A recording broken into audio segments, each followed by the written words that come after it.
بسم الله الرحمن الرحيم. الحمد لله حمدا كثيرا طيبا مباركا فيه كما يحب ربنا ويرضاه. وأشهد أن لا إله إلا الله وحده لا شريك له، وأشهد أن محمدا عبده ورسوله، وصلى الله عليه وعلى آله وأصحابه وسلم تسليما كثيرا. أما بعد، قال شيخ الإسلام محمد بن عبد الوهاب النجدي رحمه الله تعالى: والطواغيت كثيرة ورؤوسهم 5: إبليس لعنه الله، ومن عبد وهو راض، ومن دعا الناس إلى عبادة نفسه، ومن ادعى شيئا من علم الغيب، ومن حكم بغير ما أنزل الله. والدليل قوله تعالى: لا إكراه في الدين قد تبين الرشد من الغي، فمن يكفر بالطاغوت ويؤمن بالله فقد استمسك بالعروة الوثقى. وهذا معنى لا إله إلا الله. وفي الحديث: رأس الأمر الإسلام، وعموده الصلاة، وذروة سنامه الجهاد في سبيل الله. والله أعلم، وصلى الله على محمد وآله وصحبه وسلم.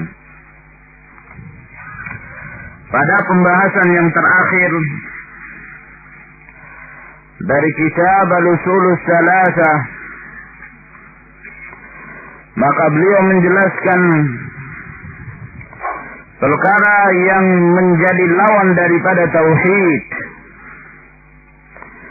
yaitu taghut. Dan kita mengenal dan mempelajari siapa yang dimaksud dengan taghut dan siapakah mereka yang termasuk di dalam tawaghit,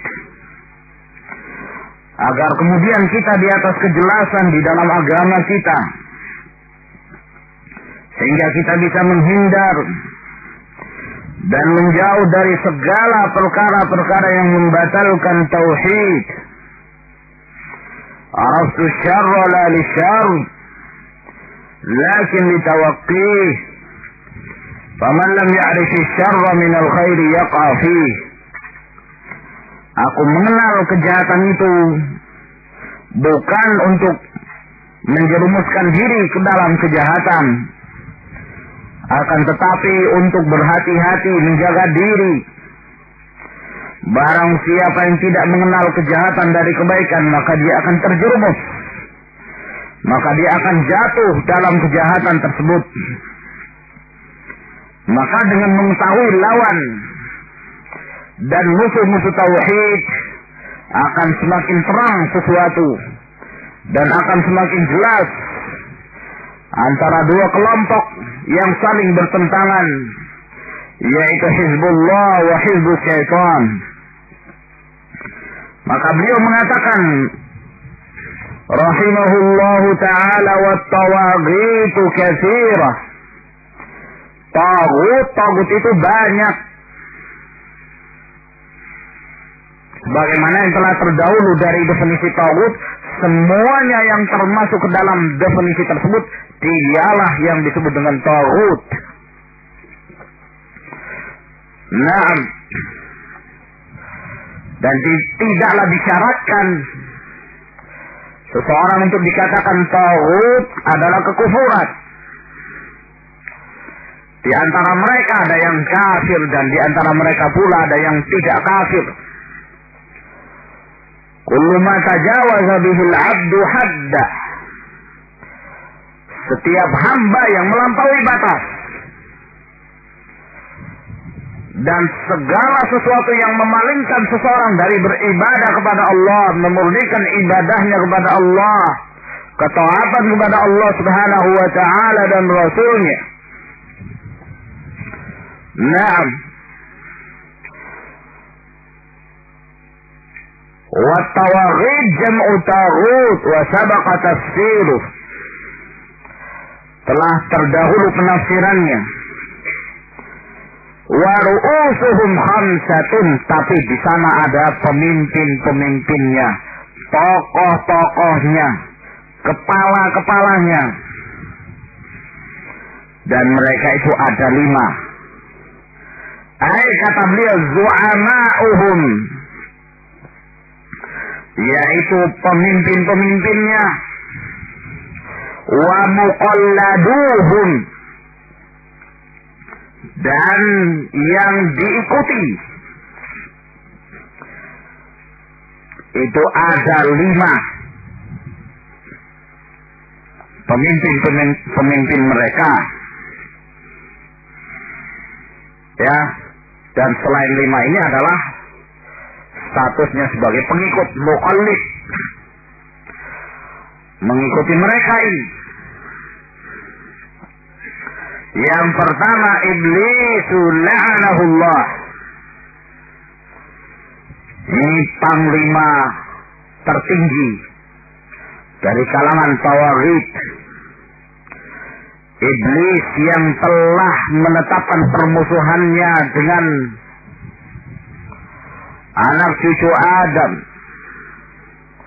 bahwa mereka akan dipalingkan dari jalan Allah Subhanahu wa taala. Fa bi'izzatika la'ughwiyannahum ajma'in. Aku akan jadikan mereka orang-orang yang menyimpang dari jalan Allah, illa ibadaka minhumul mukhlasin, kecuali hamba-hambamu yang ikhlas. Maka mereka terus-menerus menggoda manusia dan memalingkan mereka dari jalan Allah untuk mengikuti jalan-jalan mereka dan untuk memperbanyak jumlah mereka di dalam neraka. Dan diberikan kesempatan oleh Allah Subhanahu wa taala untuk hidup sampai hari kiamat. Dan dikabulkan permintaan itu oleh Allah. Sementara Adam alaihissalam ketika dia berbuat salah, maka permintaannya kepada Allah adalah bertaubat. Fatalaqa Adamu min rabbih kalimatin fataba alaihi innahu huwat tawwabur rahim. Dan diterima pula taubatnya oleh Allah Subhanahu wa taala. Akan tetapi iblis dengan kesombongannya dan dengan inatnya, sikap penentangannya terhadap kebenaran, dan itu semua telah menjadi ketetapan Allah Subhanahu wa taala pula. Dan Allah Subhanahu wa taala telah menciptakan surga, telah menciptakan neraka, dan menciptakan surga dengan tingkatan-tingkatannya. Ada yang mendapatkan lebih tinggi daripada yang lainnya, agar kemudian Allah Subhanahu wa taala mengisinya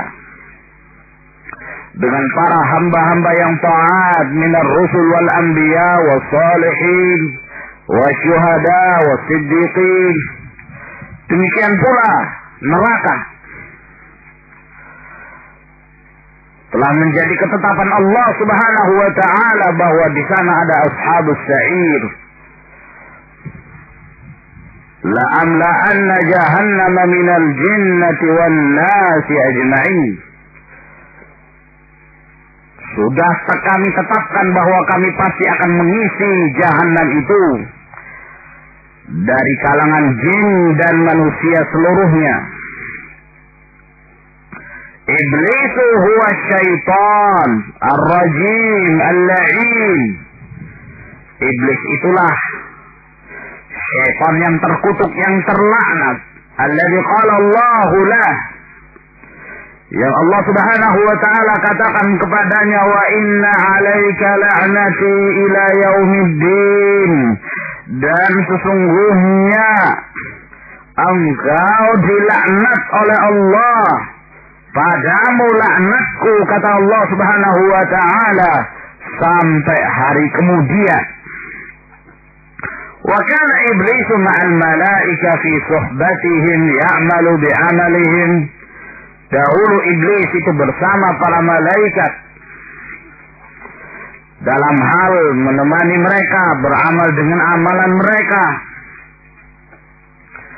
Perbedaannya bahwa jin diciptakan dari api, iblis diciptakan dari api, sedangkan para malaikat diciptakan oleh Allah Subhanahu wa taala dari cahaya.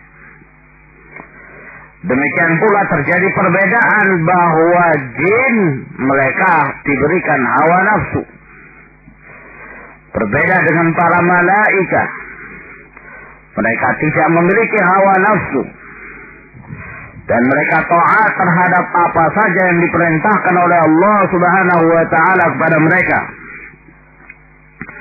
Walamma umira bisujudi li Adam, dan tatkala diperintah untuk sujud kepada Adam, zahara ma fihi minal khubsi wal iba' wal istikbar, maka nampaklah pada diri iblis dari kejahatan dan keengganan serta kesombongan.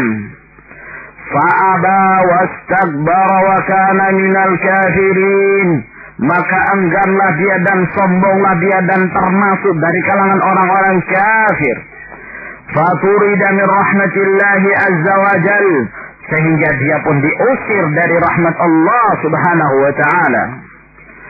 Qala Allah ta'ala, Allah azza wa jalla berfirman, wa idh qulna lil malaikati isjudu li Adam fasajadu illa iblis.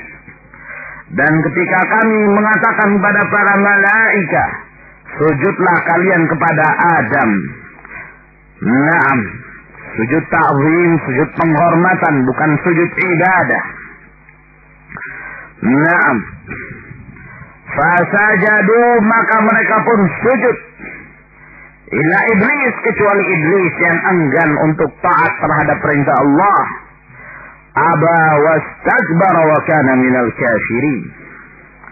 Dia enggan dan sombong, sehingga dia termasuk dari kalangan orang-orang kafir. Kufur iblis dinamakan kufrul istikbar. Kufur disebabkan karena kesombongan, menyangka dirinya lebih baik, dan mengkias dengan kias yang fasid. Ana khairun minhu, kata iblis. Khalaqtani min narin wa khalaqtahu min tin. Aku lebih baik daripada dia. Lalu dia mengembalikan itu kepada penciptaan. Dia kiaskan bahwa kalau dari asal penciptaan itu lebih baik, berarti demikian pula kondisi dia, keadaan dia harus lebih baik kehidupannya daripada Adam. Engkau ciptakan aku dari api, sedangkan kamu ciptakan dia dari tin, dari tanah. Dengan kias yang fasid ini, berani iktiraf di hadapan Allah Subhanahu wa ta'ala. Awwalu man qasa iblis. Yang pertama yang mengkiaskan dengan kias yang fasid adalah iblis. Dengan kias itulah menyebabkan dia menyimpang, menyebabkan dia durhaka, menyebabkan dia kafir. Nah,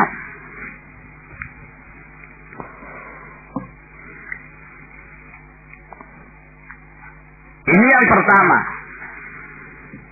yang menjadi musuh dan terus-menerus akan menjadi musuh. Dia tidak akan berhenti dari upayanya, akan selalu berusaha menggoda manusia sesuai dengan kemampuan dia. Fahzaru ayyuhal muslimun. Maka hendaklah kita berhati-hati, jangan kita menyangka bahwa kita telah merasa aman.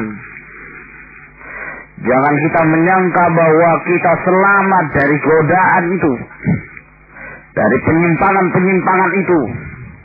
Nakhsha ala anfusina. Selama kita hidup di muka bumi ini, ketahuilah bahwa kita pasti akan memiliki musuh. Kita pasti akan mendapatkan ujian bala. Alif lam mim ahasiban nasu ayyutraku ayyaqulu amanna wa hum la yuftanun. Apakah manusia itu menyangka mereka ditinggalkan begitu saja untuk menyatakan kami mukmin, padahal mereka belum lagi mendapatkan ujian. Walaqad fatanna alladziina min qablihim fala ya'lamanna Allahu alladziina shadaqu wa la ya'lamanna al-kadzibin. Sungguh kami telah memberikan ujian kepada orang-orang sebelum mereka, maka Allah Subhanahu wa ta'ala Maha mengetahui siapa orang-orang yang jujur dan siapa dari mereka yang dusta dengan keimanannya. Yang kedua, wa man 'ubida wa huwa radhi. Siapa yang disembah dalam keadaan dia ridha. Ya. Ini banyak terjadi kekeliruan di dalam harokatnya pada cetakan ini. Wa man 'ubida wa huwa radhi. Siapa yang disembah dalam keadaan dia ridha. Ini kait penting, wa huwa radhi, untuk mengeluarkan mereka dari kalangan salihin, bahwa ketika mereka disembah, ketika orang-orang berdoa kepada mereka dalam keadaan mereka berlepas diri, mereka tidak termasuk dari kalangan tawaghit, para tauhid. Telah ditanbih oleh Syekh pada saat beliau menyebutkan definisi tawaghit ini. Ay ubida min dunillahi wa huwa radin, yaitu disembah dari selain Allah dan dia ridha. Ay ubada min dunillah, untuk disembah dari selain Allah Subhanahu wa ta'ala. Fa innahu min ru'usit tawaghit wal iyadzu billah. Maka sesungguhnya orang ini yang semacam ini termasuk dari pemimpinnya para taghut. Wa sawa'un ubida fi hayatih, apakah disembah dalam kehidupannya, ya, dia disembah di saat dia masih hidup. Naam, seperti yang terjadi pada beberapa tarekat sufiyah. Ada di antara beberapa tarekat yang kalau seseorang itu ingin masuk ke dalam tarekat itu, maka cara pembaiatannya adalah sujud di hadapan pemimpinnya dan harus meletakkan al-wala wal bara, loyal terhadap pemimpin mutlak 100%. Apa yang dikatakan oleh pemimpin pasti benar, dan segala sesuatu yang bertentangan dengan pemimpin pasti salah. Nah, ya, dan orang-orang menyembah dia, dan orang-orang bersikap hulu terhadap dia dalam keadaan dia membiarkan, bahkan dia ridha. Nah,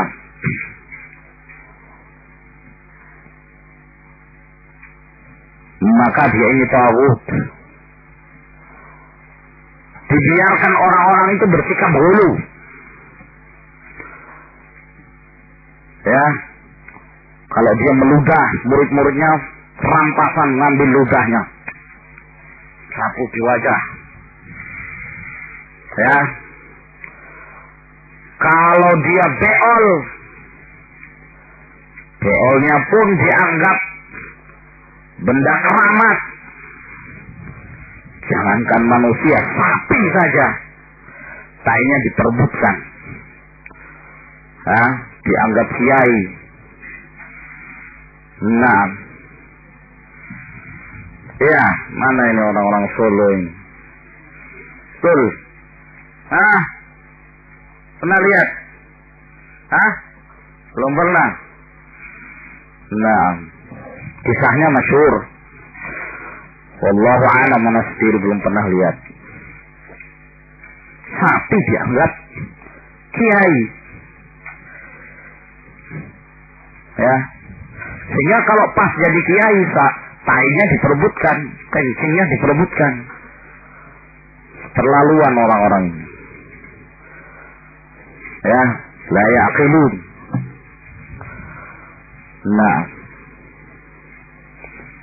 sorbannya jadi barang peninggalan, wah, dijadikan sebagai barokah. Tempat duduknya jadikan sebagai barokah. Di mana dia duduk, di mana dia berjalan, maka tanah-tanah yang diinjaknya pun jadi barokah.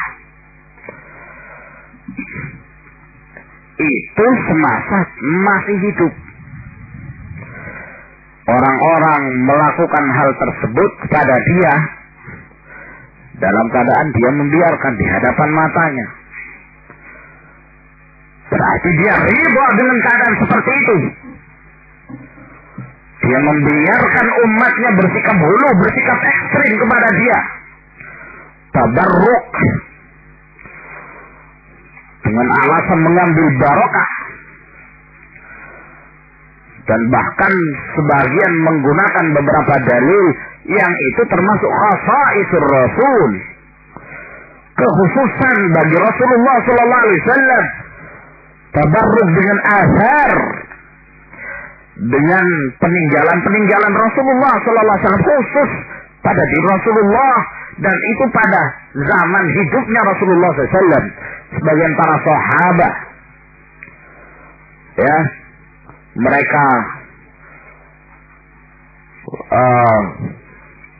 kadu yaqtatiluna ala wudu'i. Naam, mereka rampasan untuk mengambil air wudhunya Nabi sallallahu alaihi wasallam. Sebagian para sahabat menyimpan rambutnya Rasulullah sallallahu alaihi wasallam. Dan ketika anak mereka lahir, mereka datangkan kepada Rasulullah sallallahu alaihi wasallam untuk ditahnik. Ini semua adalah kekhususan bagi Rasulullah alaihi salatu wassalam, yang tidak kepada yang lainnya. Ya, oleh karena itu setelah Rasulullah SAW meninggal, tidak pernah mereka melakukan yang demikian kepada yang lain dari kalangan para sahabat. Nah, tidak pernah. Khusus dalam permasalahan tahnik, masalah mentahnik, kalau ada seorang anak lahir lalu ditahnik, ini termasuk dari amalan sunnah Nabi Sallallahu Alaihi Wasallam. Memang ada sebagian dari kalangan para ulama yang menganjurkan bahwa hendaklah yang melakukan itu rajul saleh, seorang laki-laki yang saleh. Ya, tentunya dalam rangka untuk tabarruk, mengambil barokah. Dan ini sering banyak disebutkan oleh Imam Nawawi rahimahullah di dalam syarah Muslim. Lalu diikuti oleh yang lainnya, San'ani di dalam Subulus Salam, Asy-Syaukani di dalam Nailul Autar dan yang lainnya. Naam. Akan tetapi Syekh Abdul Aziz bin Abdullah bin Baz, demikian pula Al-Hafiz Ibnu Hajar, yang kemudian dita'liq oleh Syekh Abdul Aziz bin Abdullah bin Baz rahimahullah, bahwa yang demikian ini termasuk kekhususan Rasulullah sallallahu alaihi wasallam. Kalau dibuka pintu ini akan menjadi zari'ah ila syirik. Nah, demikian pula Syekh Fauzan. Nah, lagi pula kita tidak bisa menetapkan seorang itu soleh apa tidak. Li'anna al-amal bil khawatim. Karena amalan itu tergantung dari al-khawatimnya, penghabisannya. Kita tidak tahu kesalahan seseorang. Nah,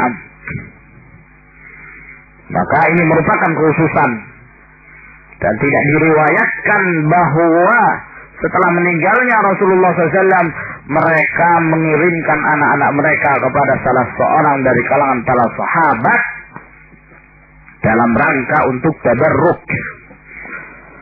Nah, ya, maka berhati-hati itu lebih baik, menjaga diri. Nah, kata beliau bahwa seseorang itu dikatakan tagut ketika dia ridha orang-orang menyembahnya, sawa'un ubida fi hayatih aw ba'da mamatih, sama saja, tidak ada perbedaan apakah dia disembah di saat dia hidup ataukah setelah dia mati. Dibiarkan, justru tidak memberikan nasihat kepada mereka. Nah, para pengikutnya sudah diketahui bahwa kebiasaannya mendatangi kuburan, kok tidak dinasihati. Asar-asarnya dia dijadikan sebagai tabarruk, kok kenapa tidak dinasihati? Nah, ini salah satu bentuk ya peribadahan kepada seseorang. Wa huwa radin bidzalik, dan dia ridha dengan hal tersebut. Nah, sampai di beberapa firqah tasawuf di India itu kalau ada dari anggota kelompoknya baru menikah, malam pertamanya harus diberikan dulu kepada syekh tariqat untuk diambil barokah. Tuh benar. Naam, yang ngambil manisnya ya syekh tariqatnya, sampahnya diberikan pada kamu. Tapi kan untuk mengambil barokah. Nah, seperti ini keadaannya, sampai pada tingkatan demikian. Yang ketiga, wa man da'an nasa ila ibadati nafsi. Siapa yang mengajak manusia untuk menyembah dirinya. Ana rabbukumul a'la, kata Fir'aun. Akulah Rabbmu yang tertinggi. Memerintahkan orang untuk menyembah dirinya. Memerintahkan orang untuk menghalalkan apa yang dihalalkan, mengharamkan apa yang diharamkan. Aiman manda'an nasa ila ibadati nafsi wa illam ya'buduh, walaupun mereka tidak menyembahnya. Ya, kalau misalnya ada seorang teriak-teriak sana kemari, sembahlah aku, tidak ada satupun yang mengikuti dia. Walaupun tidak ada yang mengikuti dia, ya dia takut.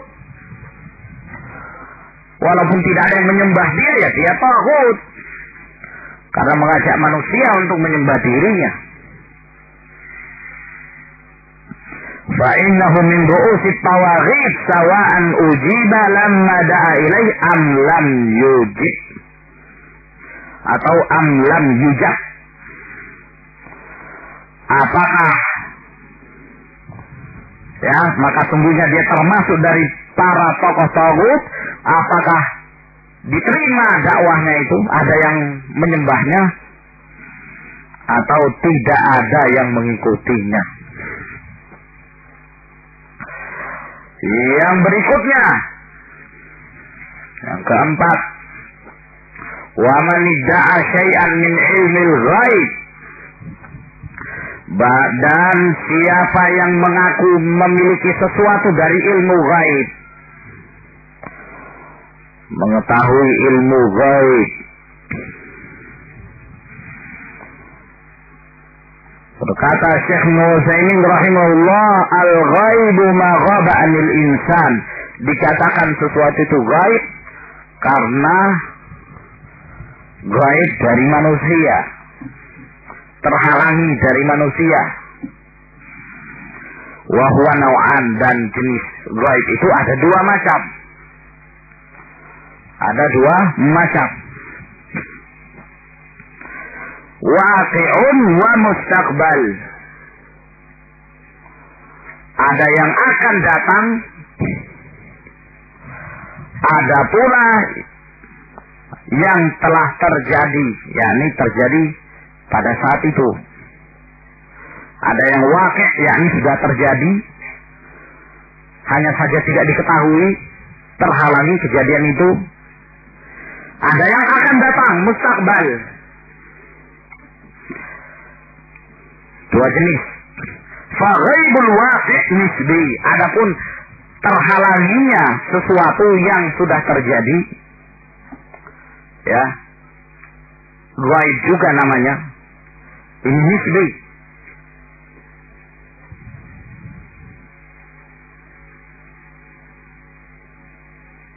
Nah,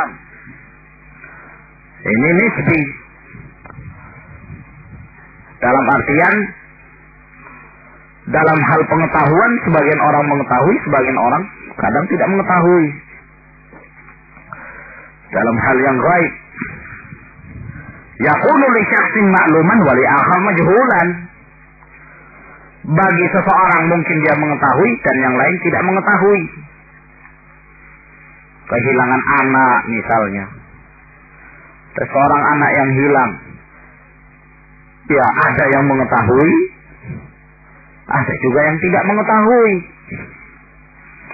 Nah, ini nisbi, ya, gaib tersebut. Tapi terkadang sebagian mereka juga ada yang selalu sok mau tahu, ya. Nah, inilah yang isti'anah dengan jin, para syaitan. Nah, minta bantuan kepada para syaitan, ya. Nah, cincin hilang, datang ke dukun, datang ke paranormal. Dalam keadaan paranormal ini tidak bertetangga dengan dia, tidak tahu ada urusannya dengan dia. Berbeda kalau misalnya cincinnya hilang, tanya pada orang yang ada di sekitarnya, lihat nggak? Nah, yang demikian mungkin ada yang lihat, mungkin ada yang tidak. Tapi segala sesuatu, barang kehilangan, anaknya hilang, datangnya ke dia, paranormal. Maka ini pun salah satu bentuk syirikan. Isti'anah dengan para syaitan untuk mengetahui hal tersebut. Wa ghaibul mustaqbal, adapun ghaib yang sifatnya akan datang, apa yang akan terjadi di satu tempat, haqiqiyun. Ini ilmu ghaib yang hakiki, secara mutlak ini. Ya, tidak ada yang memilikinya kecuali Allah Subhanahu wa taala. La yakunu ma'luman li ahadin illallah wahdah. Tidak ada yang mengetahui bagi setiap orang siapapun kecuali Allah Subhanahu wa taala. Auman aflahu alaihi minar rusul, atau siapa yang Allah Subhanahu wa taala kabarkan kepadanya dari kalangan para rasul. Kabarkan kepada mereka. Pada asalnya mereka tidak tahu. Ya, la malakun muqarrabun wala nabiyyun mursal. Tidak ada yang mengetahui apa yang akan terjadi, apakah itu malaikat ataukah nabi yang diutus oleh Allah Subhanahu wa taala. Itu dasarnya, itu asal hukumnya. Lalu kenapa para rasul terkadang mereka menyampaikan sesuatu yang akan terjadi? Itu pemberitahuan dari Allah Subhanahu wa taala. Rasulullah sallallahu alaihi wasallam menyampaikan tentang kejadian-kejadian akhir zaman. Pada dasarnya Rasulullah tidak tahu. Akan tetapi Allah Subhanahu wa taala yang mengabarkan pada Rasulullah, "Wa ma yantiqu 'anil hawa in huwa illa wahyu yuha." Faman idda'a ilmahu fahuwa kafirun. Barang siapa yang mengaku memiliki ilmu ini maka dia kafir. Li'annahu mukadzibun billahi azza wa jalla wa li rasulih, karena dia telah mendustakan Allah dan Rasulnya. Qala Allah Ta'ala, Allah Subhanahu wa taala berfirman, "Qul la ya'lamu man fis samawati wal ardi al-ghaiba illa Allah, wa ma yash'uruna ayyana yub'atsun." Dalil nas qati' bahwa tidak ada yang mengetahui perkara ghaib yang terjadi di langit, yang terjadi di bumi. Tidak ada yang mengetahui kecuali Allah Subhanahu wa taala. Nah, wa idza kana Allah azza wa jalla ya'muru nabiyahu Muhammad sallallahu alaihi wasallam, dan apabila Allah Subhanahu wa taala memerintahkan hal ini kepada nabinya sallallahu alaihi wasallam, ayyu'lina lil mala'i, untuk mengumumkan kepada manusia, annahu la ya'lamu man fis samawati wal ardil ghaiba illallah, bahwa tidak ada seorang pun yang mengetahui ilmu ghaib di langit dan di bumi kecuali Allah. Fa inna man idda'a ilmal ghaib faqad kadzdzaba Allah azza wa jalla wa rasulahu fi hadzal khabar. Maka sesungguhnya yang mengaku memiliki ilmu gaib, sungguh dia telah mendustakan Allah dan Rasulnya dalam pengkhabaran ini. Wa naqulu li haula, dan kita katakan kepada mereka, kaifa yumkinu an ta'lamul ghaib, bagaimana mungkin kalian bisa mengetahui perkara gaib? Wa nabiyyu sallallahu alaihi wasallam la ya'lamul ghaib, sedangkan Nabi sallallahu alaihi wasallam tidak mengetahui perkara gaib. Hal antum asrafu anir rasul, apakah kalian menyangka kalian ini lebih mulia daripada Rasulullah sallallahu alaihi wasallam? Fa in qalu, kalau mereka menjawab nahnu asrafu minar rasul, memang kami mulia daripada Rasul, kafaru bihadzal qaul, maka kafirlah mereka dengan perkataan ini. Nah, siapa yang menganggap ada dari kalangan manusia lebih mulia daripada Rasulullah sallallahu alaihi wasallam, lebih mulia daripada para nabi dan rasul, kafir. Karena ini termasuk perkara minal umur al-ma'lum bid-dini minad dini bid-darurah. Seperti Khomeini yang menyatakan bahwa para imam-imam dari ahlul bait itu lebih mulia dari para nabi dan rasul. Maka dia pun kafir dengan pernyataan ini. Nah, termasuk yang mengkafirkan dia adalah Syekh Al-Albani rahimahullahu ta'ala. Kafaru bihadzal qaul, maka dia pun kafir. Wa in qalu, kalau dia mengatakan huwa asyraf, Rasulullah lebih mulia, fanaqul, maka kita pun mengatakan pada dia, limadza yuhjabu anhul ghaibu wa antum ta'lamuna, Kalau memang Rasulullah lebih mulia, kenapa disijabi, dihalangi ilmu gaib? Kenapa Rasulullah tidak mengetahui ilmu gaib, sedangkan kalian mengetahuinya? Dari mana? Wangsi dari mana itu yang kalian dapatkan? Waqad qala Allah azza wa jalla an nafsih, sedangkan Allah azza wa jalla berfirman tentang dirinya, alimul ghaib, Allah itu yang maha mengetahui perkara gaib.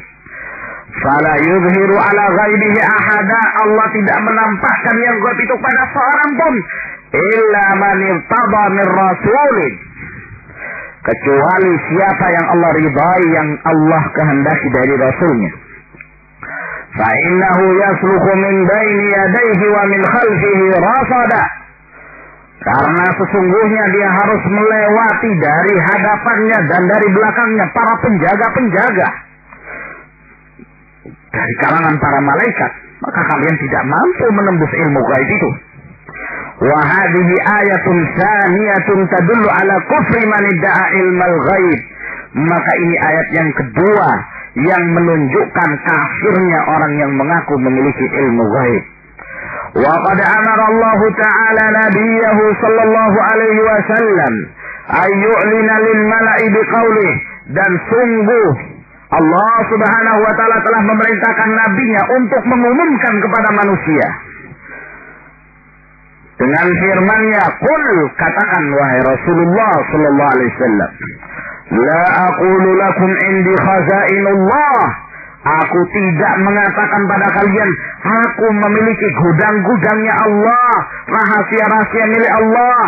Wala a'lamul ghaib, aku pun tidak mengetahui ilmu gaib.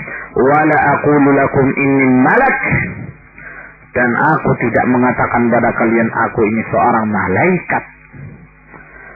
In attabi'u illa ma yuha ilayya, tidaklah ada yang aku ikuti melainkan yang diwahyukan oleh Allah Subhanahu wa ta'ala kepadaku. Nah, sampai di sini ikhwan yang kita bacakan, dan insyaallah tauhid jenis yang terakhir akan kita lanjutkan di pertemuan yang berikutnya. La ilahuna subhanakallahumma bihamdik, asyhadu an la ilaha illa anta, astaghfiruka wa atubu ilaik. تفضلوا حفظكم الله.